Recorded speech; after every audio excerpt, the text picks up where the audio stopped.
So we seen the other day the assassination of Charlie Cook. I'm sure everybody probably knows what about Charlie Cook by now. Was assassinated at the college campus in Utah, and the video is very graphic. Even for somebody that's watching on the other side of the world in Ireland, um, it was a very graphic assassination. There's no words to really describe it. It's something that I won't forget in my mind. And I can't imagine for the people that were there, and I can't imagine poor Charlie's family, his two children, his wife.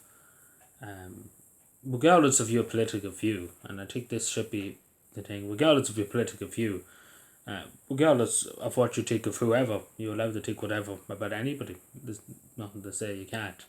What I mean to say is, I'm sure everybody can agree if you're on whatever side, and I hate using left and right, I hate making it into that issue, I hate using them terminologies too.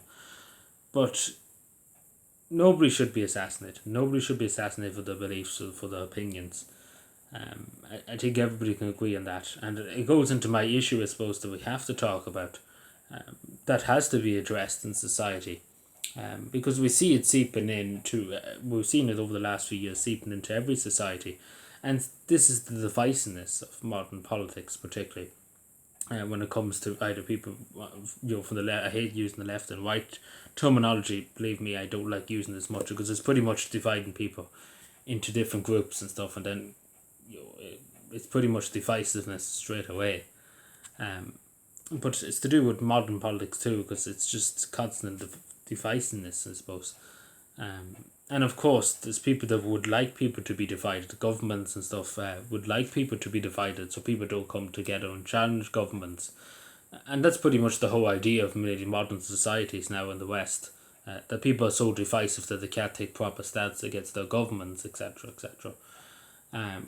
That's my view on it too, but I do think we have to tone down the rhetoric on all sides, because it's very fine. We've seen in Nepal too the violence recently enough, and it's creeping into other parts of the Western world too, and we don't want people being attacked or being killed for their beliefs, and I think it's a stain on democracy when we have people fearing for their lives or fearing for their safety just because they don't agree with this or they don't agree with that or they don't agree with the other. I think it's a very sad state of affairs if we come to that point in a democracy, particularly just saying, but Ireland too. Some people are afraid, and I've known myself, some people are afraid to speak their mind on different things, for example, immigration in Ireland too. A lot of young Irish people are very afraid of not being isolated from not getting a job, not getting into college, etc. For speaking about immigration, or to speak about something that they might have an opinion on, but they're too afraid because they might have ramifications in terms of their education, in terms of getting a job, etc., etc. And I don't think we should have that in society, that people can be basically silenced because of what they say, and of course there's limits. Of course, you can't go around and threatening to do any harm to anybody, etc. Nobody disputes that, I'm sure. But even just stating simple opinions and stuff nowadays it can be deemed as divisive, etc., etc. But there used to be a thing years ago, and this is the thing. When I was younger too, that people could meet in the middle, like both. And I hate using the terminology far left and far right. Excuse my language again. Because that's kind of what the media says. This is far right and this is far left and this is that and this is that and this is the other. But it used to be everybody could meet in the middle on some issues, and you kind of meet for the sake of a country, or the sake of getting something passed for the benefit of the people. Nowadays, there's none of that. It's all just divisiveness, and it's all a lot of waffle, if you ask me too. A lot of it. It's all just kind of illusions. It's all kind of theatre, I suppose, democracy and stuff nowadays. Unfortunately, it's kind of all talk with no action, and that makes people very upset, and it does, because a lot of people struggle to pay the bills. For example, in Ireland, we see this huge amount of people with distrust, and years ago people trusted the state to a certain degree, but nowadays, including myself, people have lost faith in the government, lost faith in Irish society, and it's a very sad thing, especially when you see young people losing their faith in society and faith in the government. The government that should be looking after them, should be looking at, has an obligation to look after them, an obligation to look after the country. But we see that being squandered by the government. And obviously that leads to anger with sentiment, and then obviously the government labelling people extremist, far right, etc. doesn't help the situation.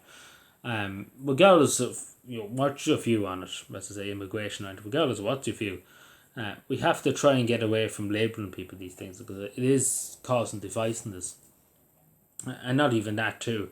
Just general political arguments nowadays descend into a shouting match pretty much. Years ago, people could have a debate, a simple debate in the middle of the street, about different things. I think social media too, people feel like when they're on another side of the screen too, that they pretty much can talk absolute dope to people, just because they don't agree. And I often had that too in my comments. But again, they're perfectly entitled to do it. It's democracy. But at the same time, too, shouting people down, kind of, and I often had people threaten me, etc., because what I thought, etc., and different things. But at the same time, too, that's democracy. You're entitled to, have your opinion that gets me, etc. But I don't think you're entitled to go and threaten people, etc. But this is the thing nowadays. Years ago, people used to meet in person, debate. Nowadays, it's all on social media. There's not much so of public square anymore in terms of people used to. It was word of mouth what people thought. Nowadays, like YouTube and stuff like that, people can put up videos, and there's no in person debates. If that makes sense, the human element is gone, because we see very few personal debates on streets, debating issues, etc., on whatever it may be, on climate or whatever, environment, whatever. There's no debate about that. It's all on social media nowadays, and I do think that took away a bit of the human element that we all, pretty much by using social media, think that we're talking to machines, I suppose, in a way that we'll dehumanize from taking the people, individuals, or people with souls, and etc. I suppose this is a long Tywin rant, but it's important to discuss these things because things do happen, and we've seen with Charlie Cook, people took his life because they disagreed with him on different issues. Seems to be from where I'm going by, and we've seen it with, take for example, in the UK, David Emmons, the Conservative Party member of Parliament, was stabbed in his constituency office, and then we've seen with a Labour MP a few years ago, there was a stab too. It's something that's shouldn't happen in democracy, particularly attacks on people, politicians, councils, whatever you may, senators.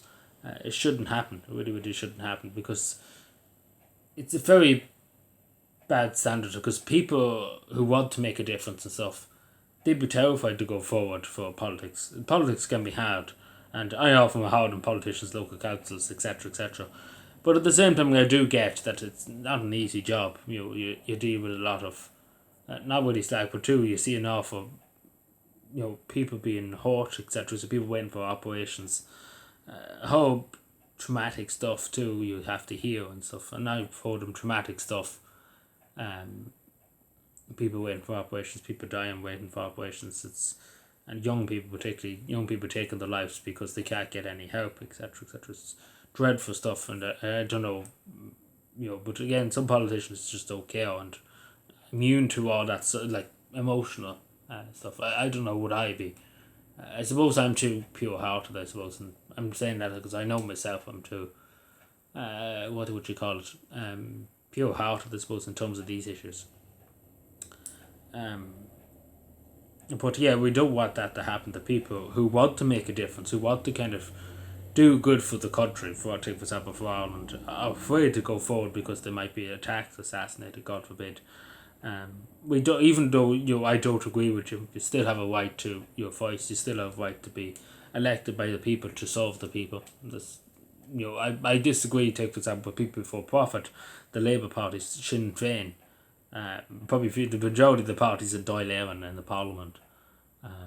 But at the same time too, that's democracy. You're entitled to disagree with whoever you want to believe, because that's democracy, that's freedom, and it's something that I think we take for granted a bit now in the modern world, that people have the right to have an opinion, and I do think just what the mainstream media and what governments tell you to take, I don't think it's fair that you must take like what they tell you to take, and you should think freely. In democracy, it's all free thinkers, free society, etc.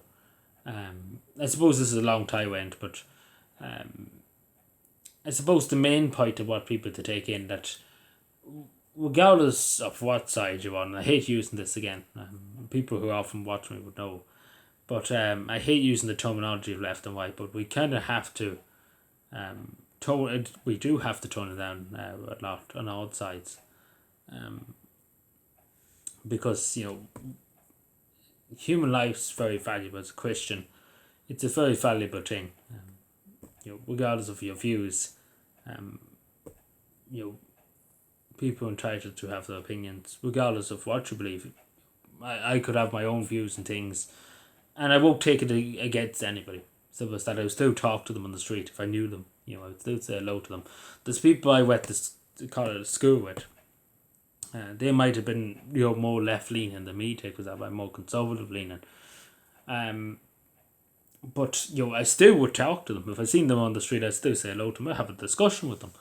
And I think that's what we have to go back to. I don't think that's much now left in society, because we have to kind of take that, because people are humans and they do have souls, and they have emotions, etc., etc. And I know people say emotions is not crime for having opinions, etc. And I agree with that, but we can't be too nasty to people too. Treating them like dirt and stuff like that. It's not a right thing to do. Particularly when it comes to politics, different views and different parties or whatever, maybe elections or political decisions, etc. But yeah, that's my view. But as I say, the main thing I want to get through is that we are human beings, and we have to tone down the rhetoric a good bit in society, because we don't want violence, and we've seen the violence that happened with Charlie Kirk, the assassination of a young man too. And the last thing I say too is, it was, the words can't describe. I can't even get the words in my head to describe it. But I feel so sorry for the poor children and for his poor wife and the family. There's no words that can comfort them. It's just pure evil what was done. Regardless of what you think of Charlie Kirk, or regardless of what you think of anybody, any political candidate, any politician, regardless of who they are, what side of the aisle they're on, I still think that nobody should ever be gunned down or killed or assassinated or anything happen to them for difference of opinion. I simply don't agree. I don't think any reasonable person in society should do anything like that to anybody for differences of opinion, or don't agree with it. I don't think we should never be allowed to go down that road as a society, as democracies. That's what happens in totalitarian states. But I suppose the main thing I want to say, we have to be mindful, and we have to be thankful too, that we live in a free society too, where people can speak freely. Thank you.